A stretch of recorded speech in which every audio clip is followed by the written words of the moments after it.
Today we are interviewing someone a little close to my heart, my bonus daughter, Kaylah.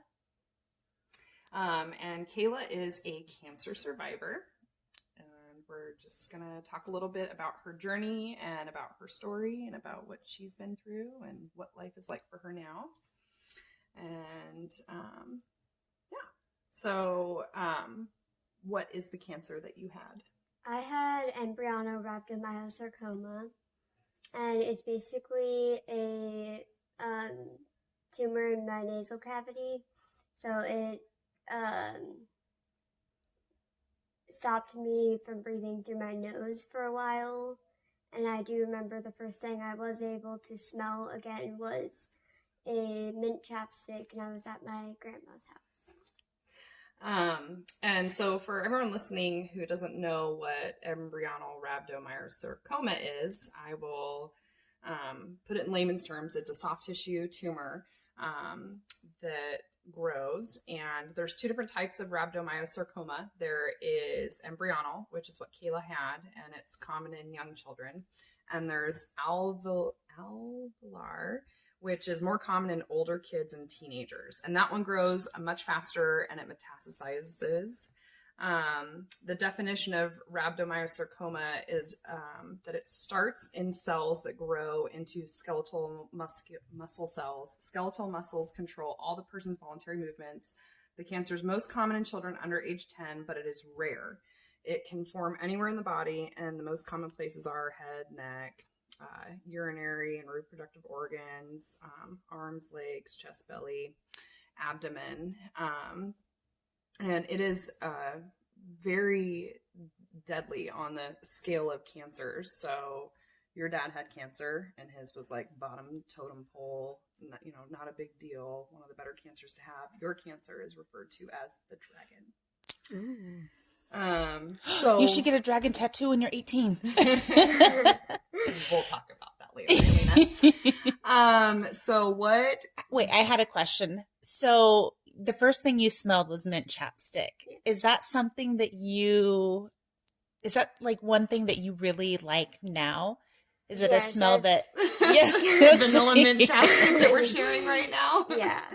Okay, that's interesting. I bet that was, that's a really a personal connection right there. Mm-hmm.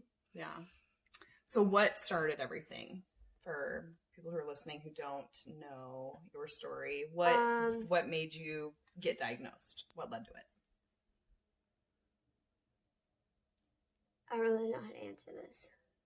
You were sick for a really long time. Your mom and dad kept taking you to the doctors, and they just thought there was sinus stuff going on. Yeah, every doctor just told us it was take antibiotics and you'll be okay. And then there was one doctor that actually came up to us and found the tumor and told us that it was cancer.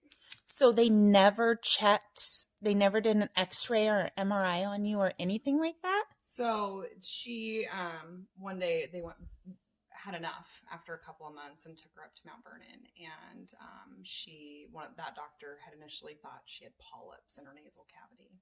So from there, they were referred down to Children's for a biopsy, and they were getting ready to go do the biopsy, and they're like, oh, and they looked inside her nasal cavity, and that's where they could see the tumor. Her tumor grew right behind her nasal cavity. It was the size of a golf ball. And you can see in her baby pictures from before she got diagnosed with cancer and to when she started treatment, her eyes started spreading because it was growing so fast and pushing on.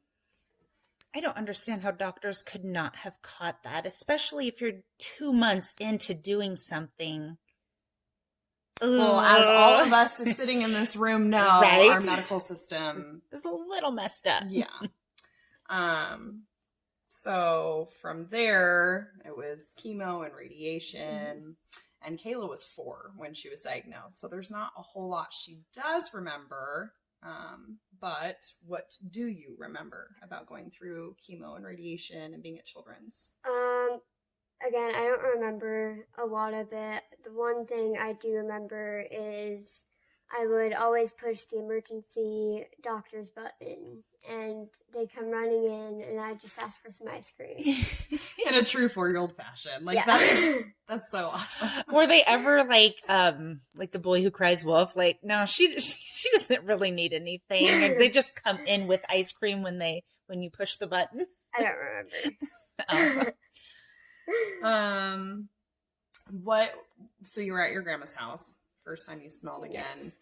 and again you were very young, but that tumor grew and she couldn't smell, and she had a drippy, runny nose and had all sorts of issues. What do you remember about smelling? Was it like just you're playing and it was? I was hanging out in the kitchen and I like something seemed different than how it was a few minutes ago, and I was like, this isn't right. I think I'm smelling again. I told my mom. I went up to her. Hey, I think I can smell again. She grabbed a ballistics chapstick off of the counter and was like, "Do you smell this?" And I said, "Yes." And Did your from mom then start on, crying?